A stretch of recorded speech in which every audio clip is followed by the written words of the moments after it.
काबा मुशर्रफ़ा पर रहमतों का नुज़ूल होता है। चुनांचे हदीस शरीफ में वारिद है कि बैतुल्लाह पर रोज़ाना 120 रहमतें नाजिल होती है, जिनमें से 60 रहमतें सिर्फ तवाफ़ करने वालों के साथ ख़ास है।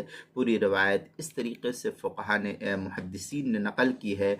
अन इब्न अब्बास रज़ियल्लाहु तआला अन्हुमा क़ाल क़ाल रसूलुल्लाह सल्लल्लाहु अलैहि वसल्लम युनज़्ज़िलुल्लाहु तआला अला हुज्जाज बैतिहिल हरामी इशरीना व मिअतन रहमतन सित्तीन लित्तवाफ लित्ताइफीन व अरबईन लिलमुसल्लीना व इशरीन लिन्नाज़िरीना। ये बैहक़ी फ़ी शुअबुल ईमान की रवायत हदीस नंबर 4051 नंबर की, और अत-तरग़ीब व तरहीब मुकम्मल सफ़ा 269 पर इसको नकल किया।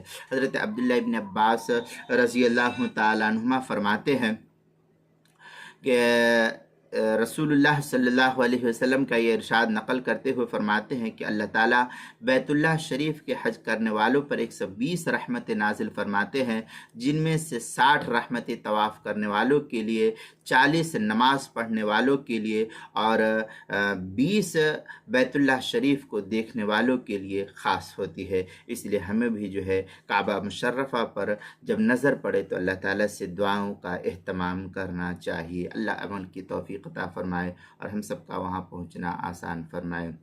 चुनांचे ये तफसीली बहस जो है किताबुल मसाइल की तीसरी जिल्द सफ़ा नंबर 229 पर नकल किया है। उन्वान है काबा मुशर्रफ़ा पर रहमतों का नुज़ूल।